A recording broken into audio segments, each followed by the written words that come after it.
lighthouse on the hillside overlooks life's sea. When I'm tossed, it sends out a light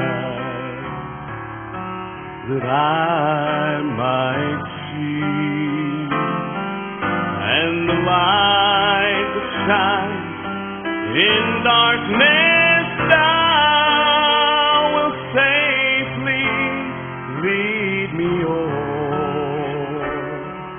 If it wasn't for the lighthouse, thy ship would sail no more.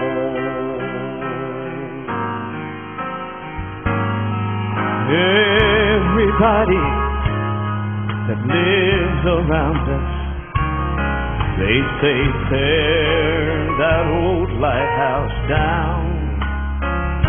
We know all the big ships, they don't sail this way anymore. There's no use of it standing round. But then, halimbawa, ako'y taga-Buwan, at ako'y dito dumadalo tuwing Sabado. Yung ating board ng ating iglesia, action yan. Papadala ko ng sulat sa Buwan, sabihin ay comments, membership of so-and-so sa aming iglesia. Kasi po, consistency panayan ng help, pantulong. Ang yung mapapansin mga minamahal mga kapatid, na bilang pastor, ay aking nakita na ang church, the true church, yung tunay na iglesia, kapag may true ay may false church. Tanda natin, dapat isang espiritu, may iba't ibang mga pangasiwa, dapat isang Panginoon. Okay, napansin nyo? May isang pangasiwa, pero iisang ating Panginoon. No? May iba't ibang paggawa, dapat isang Diyos na gumagawa ng lahat ng mga bagay na sa lahat.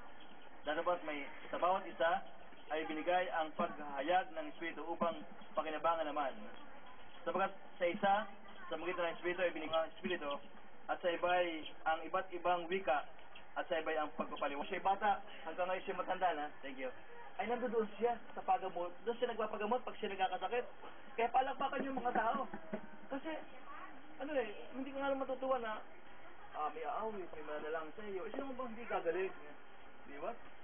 At nabalitaan ko din na may doon diyang tao na nagpa-confine, at yun ay natanda ako, na bakit daw siya bakit mo kayo nagpunta dito? Wala naman kayong sakit. Kasi, samantalang babayad ka doon sa isang room ng air condition o suite room na magkano na yung mura pa lang, baka mga 500 pesos a day. Pero ngayon, napakamahal na. Ay, kasi, na-receive niya talagang, parang ito institusyon na kakaiba kaya sa ibang mga pagamutan na may doktor din naman, malinis din naman. Tingnan tayo. Matalang, pwede namang lahat ay magpatayo ng 20 pesos, magbenta. Kaya lang, ang sabi dito yung salita, yung wika na ilalathala, ayaw pang gamitin itong palathang ito sa pagkalathala ng mga mga mensahe natin. Message doon sa lipa, ewan ko kung nakating kaya doon. Ang sabi niya doon ay may isang Muslim, ay hindi pwedeng pag kayo Muslim, hindi pwedeng hindi ka basta-basta mahikayat yan, diba? Pero nakapagtataka na itong Muslim ito yung nahikayat, at ngayon ay itong Muslim ito yung nating colportor, nagdadala ng ating pabalita, at siya lamang ang pwedeng makapasok doon sa kanilang area yon. Ayun, nalimutan ko yung Marawi City. Marawi City, yung ikaw lamang pwedeng makapasok pagiging Adventist. Kaya siya lang pwedeng makapasok doon sa Marawi City. Walang pwedeng pumasok doon, mga kapatid. Pag sa higpit, papatayin ka ng mga Muslim. Okay. Pero sa kapangyarihan ng Diyos na ikaw ay may dalang mensahe sa magitan ng printed pages, ay pwede kang makapasok doon sa mga napaka-mapangalib na lugar. Kaya nga, mga kapatid, ang sabi ito, yung wika, ay nabagay dito, nakaloob ng Diyos. May tayong apostol, at pwede tayong guru. Bakit may school? Ay samantalang, pwede naman kahit sa school, di ba? Pwede naman tayong, kahit saan pwede pumasok. Kaya, yung sa aking pagbabasa ng ating leksyon, ay aking nakita dito, yung pagtulong nga at kahabagan. Di ba? Siyempre, pag kinahabag, hindi ko ay naawa, ay ikaw ay dapat na tumulong, ano po.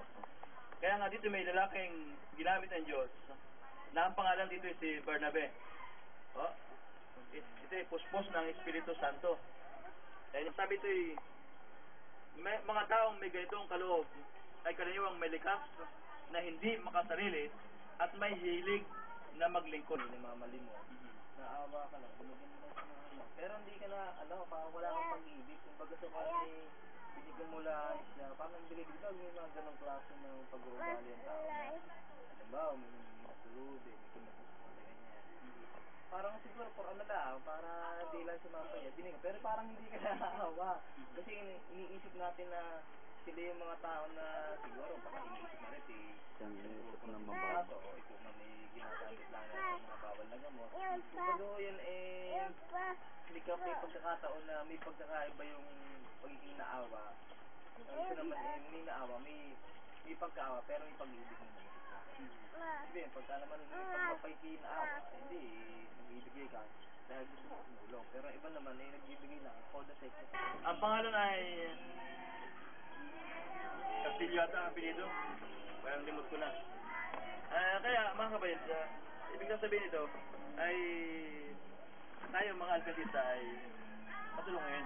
Talaga dapat. Kaya lamang, dapat may mga problema, may nalulumbay, may nalulungkot, kaya nasa sa ating buhay. Kailangan din naman nating payuhan. Elder, kung sino mga opisyalis ng ating iglesia, upang tulungan natin ang mga kapatid na nangangailangan ng ating mga payo. Sapagkat tinuturo dito na iglesia ito ay may kaloob. Hindi lamang yung pagtulong, hindi lamang yung kahabagan, kundi yung pagpayo at pagkapasigla. Sapagkat itong si Bernabe ay ginamit ng Diyos. Wala sana ang sulat ni Pablo, wala sana ang ay bibigay nila sa inyong kanlungan sapagkat sa panukat na inyong sukat ay doon kayo muling susukatin. Okay. Kaya nga, mga kapatid, talagang naalala ko nung ako nag-total na sa Batik Quezon, ay may doon tatlong doktrina tayo na mabigat. Hindi lang mabigat.